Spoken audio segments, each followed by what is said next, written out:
Well, welcome back, Dr. Bill Hardgrave, the president of the University of Memphis. He's joining us today here on A Better Memphis, something he works toward every day on the campus at the university. And I just want to talk about your background just a little bit in education. You received your BS in computer science from Arkansas Tech in 1987, then went on to Missouri State University for your MA, and then Oklahoma State for your PhD.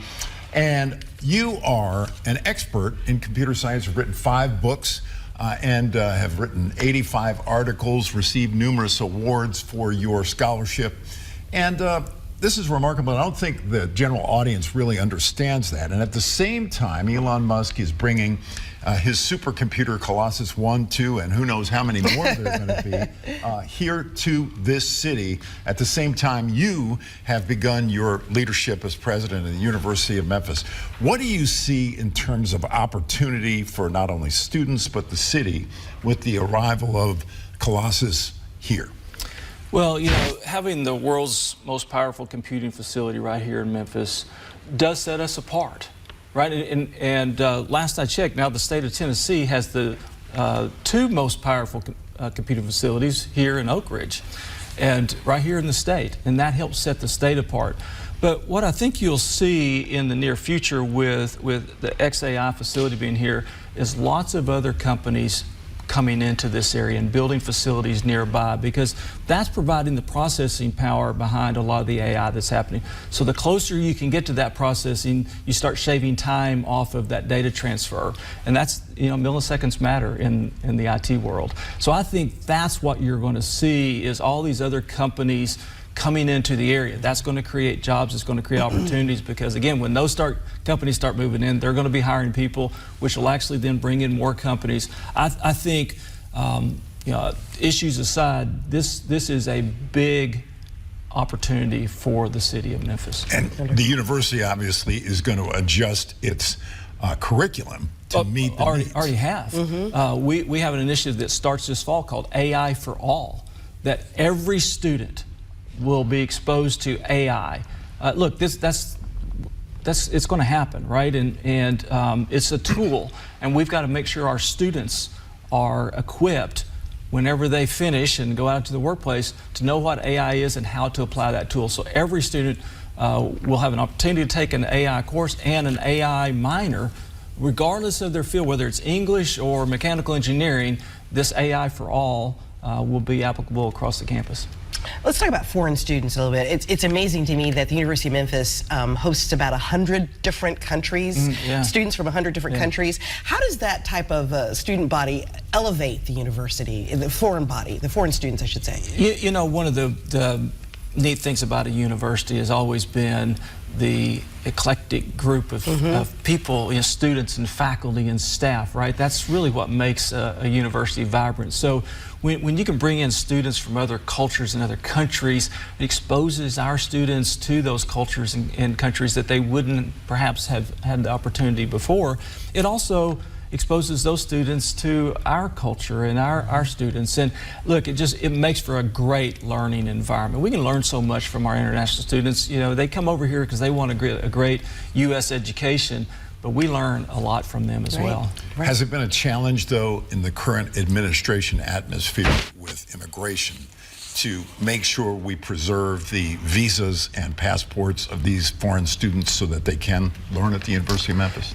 You know, throughout my time in higher education, I've been in higher education now over 30 years, international students, international faculty, there's always ebbs and flows of issues that come and go just because of geopolitical forces that we have out there.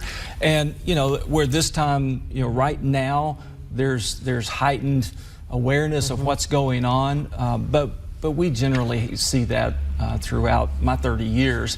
Yeah, we have faculty and staff and students who are impacted by some of the changes right now, and we have a fantastic international studies office that works with our students to make sure that they're informed, and we help them as much as we possibly can. And there are about 200 Ghanaian, I think that's the way you say it, students who are being affected by financial issues as well. What led to having to dismiss them?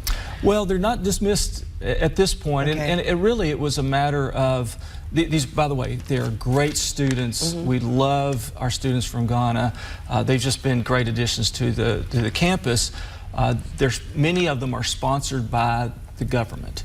And quite frankly, the government just hasn't paid their bills, and they just need to pay their bills. And you know, unfortunately it's not unlike any other situation. Right. If you come in, you have to pay. We talked about tuition earlier. You've got to pay the tuition. That's how we function as a university and as a state agency. It's something we have to do. And you know, we hope that the government, I think there was a regime change in Ghana, and that affected the budget. So we're hopeful that it gets corrected, because we'd love to keep those students on campus. Back here at home, of course, we all mourned the passing of Fred Smith, who was, as you said in your sadness, a transformative leader for this city, and there's no question about it. A U of M graduate, former Mayor Jim Strickland, now the dean of your law school, said he's the most significant Memphian in history. So how will the university work to build upon the legacy Mr. Smith left? You know, that's tough to build upon, you know, the legacy that Fred left, because he was such a force. And as you know, he was a force behind the scenes. He didn't want his name on anything. He wanted the FedEx name out there, right? But he didn't want his name personally. But he helped us in so many different ways. And yeah, so many times he said to me, you know, every great city has a great university. And we need the University of Memphis to be a great university. And we're going to do everything we can to make it a great university, because if we have a great university and a great city, then FedEx is better, right? And you know, one of the things I learned, you asked earlier about how I had found the University of Memphis in the city. One of the things I learned early on that I didn't know about the University of Memphis and the city was just how important this university is to the city of Memphis. I mean, I was really quite shocked by it, because if you look around, you don't see that in other cities, that the importance of this university. And I heard former Mayor Strickland early on in my tenure here talk about, you know, the three pillars that were kind of holding up Memphis: the University of Memphis, FedEx, and St. Jude. Well, that's lofty company to be in, right? Truly. But what I found was that in hindsight and looking at it, it was Fred's push to have the University of Memphis to be such a great university, to make this a great city, that made it important to be a pillar. Well, he played an important role in all three of those institutions, founding one of them and then helping the other two in significant ways. Dr. Bill Hardgrave, thank you, sir, so much for sharing a little time with Kim and I today. Yeah. We appreciate you coming in. Thanks for having me. Hope to have you back soon as well. I hope to be back. Thank you. Thank you.